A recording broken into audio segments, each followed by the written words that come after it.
Well, hello everyone. We're back here now for chapter 2. I was remiss in announcing that when I said this was going to be a web book, that I didn't give you guys a title. So I'm simply calling this Oil Be Gone. And chapter 1 was about national defense, and this particular chapter here is going to be about immigration. Now, before we get into all of that, let's look at one thing real quick. I mentioned in chapter 1 that we had a tipping point. Okay. And that tipping point was going to be um,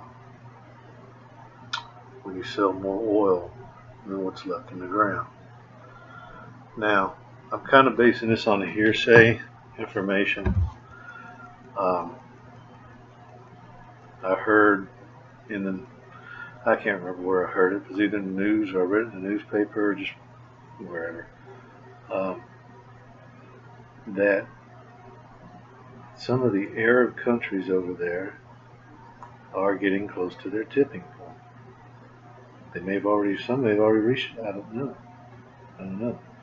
But think about it. Let's just use, say, 1920, something like that, uh, for calculation purposes. Uh, let's forget the date. Let's just say 100 years. Okay.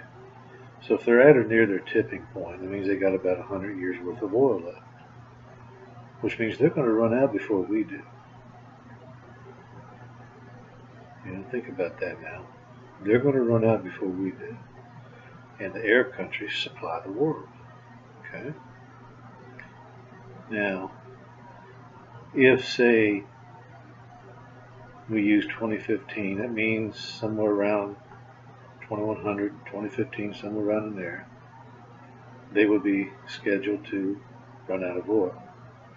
But the consideration that OPEC and any other oil exporting country has to think about is going to be how much oil do we keep in reserve for our own country. I mean, they're not going to sell out, I wouldn't think. I wouldn't think they would drain themselves. So they're bound to be setting aside some. So if you use 100 years as a tipping point, and they got 100 years left, if they keep 25%, roughly 25 years of exportation, that should give them, plenty of oil. And if they get their infrastructure built out properly, that might last them 1,000 years. I mean, we're not talking huge populations over there. They're not massive. Most of that land is arid and not even, it's got nomads running around it. There's just not that many people. But it's going to produce something that we here in America don't have to give consideration. And this is where I'm talking about border defense. This is why I talked earlier about in chapter 1 doing a set aside for our military. Think about one thing here. If you lived in a country in 2100 and your country didn't prepare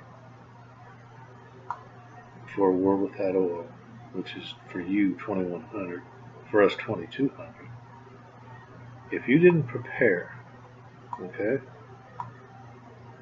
are you going to stay in that country that you're living in and live in some kind of, back to the 1800s or whatever type of situation? Are you going to try to go to a country that still has 100 years worth, who are planning for their future, which I hope after this video is watched by everyone that we do plan for our future? You remember what was it from, I think the Philippines, they call them the Bow people. If they're not the Philippines, but Vietnam War, we had a flotilla of people coming over wanting to settle in this country. And I think from like Haiti and some of the other places out there, they've tried the same thing when, situations arise in their country. Well, this is going to become a worldwide phenomenon. It's not just us. If you look at the oil-rich nations like Russia, I think even Canada you could consider there. And I don't know the reserves of all the other oil producing countries, so I'm not going to address it. But all these countries are going to have to remember one thing: you have it, and I want it. That's what somebody trying to lead a country that doesn't prepare for a future without oil is going to say. You got it, and I want it. And they're going to try to get in there. Think about that. So that's why I think border defense is very, very important for us here in America. We've got one thing that hurts us more than most countries. We've got some long borders to do. I mean, I don't know the exact figures. It's not really worth getting into. But if from the tip of Maine to the tip of Florida, and from the tip of Washington down to the tip of California, if you say that's 1,500 miles, and then you say our horizontal borders, the one with Canada and the one with Mexico, if that's 2,500 miles, you're looking at 8,000 plus miles of border that we have to defend, or that we will have to defend. Because if we don't defend it, we're going to have so many people in this country, it's just unbelievable. And the thing is, you got to provide for those people. How are you going to provide for them? Everything's going to change.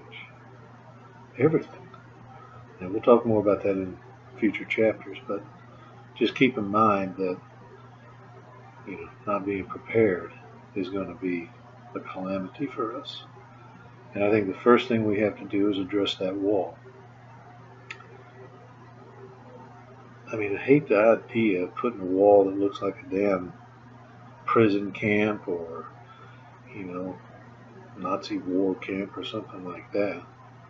But we're going to have to do something down there on that border. We cannot let it rest. And my thought was that what we should do is build like a 20-foot straight horizontal wall and put an electrified fence or something like that up. Stationing troops along there might be another possibility. I think it's probably going to be more of a probability than anything. And I mean, it's hard for us to grasp or even put a thought to it, but that's what I'm doing here. I'm putting a thought out there for everybody. We have a huge border, and if we don't defend it, it's going to get overrun. And that's just the way it is. We have it, they're going to want it. And we're not going to be able to take everybody in. We cannot be the world's provider at that point.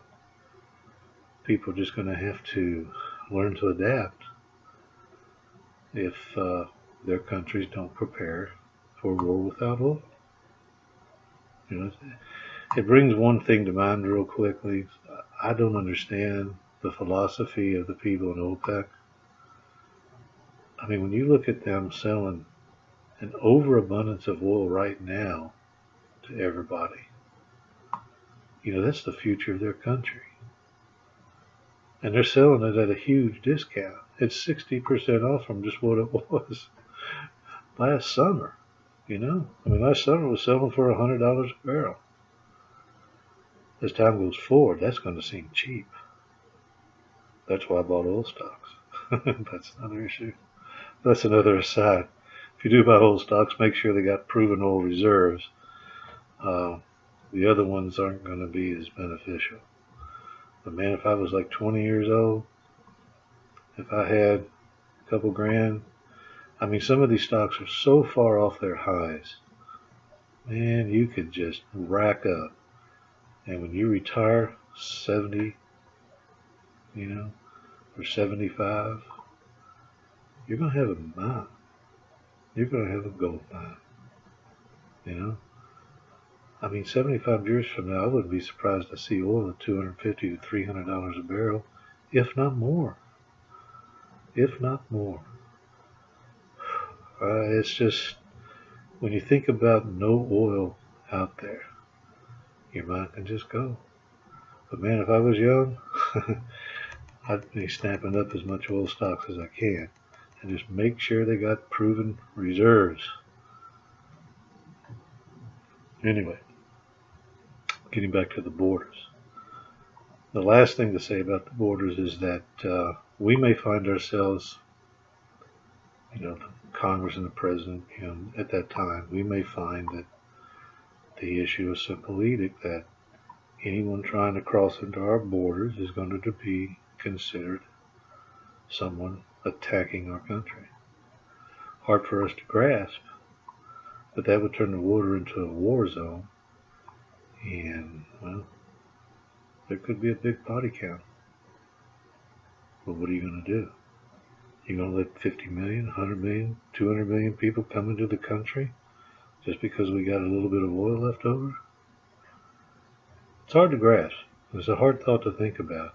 We can't really, our day-to-day lives, we diddy-bop around and have a good old time and relax and do all kinds of things.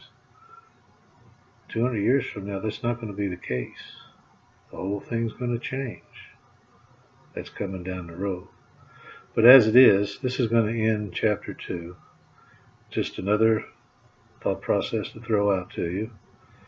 We'll get into chapter 3 next time. See you.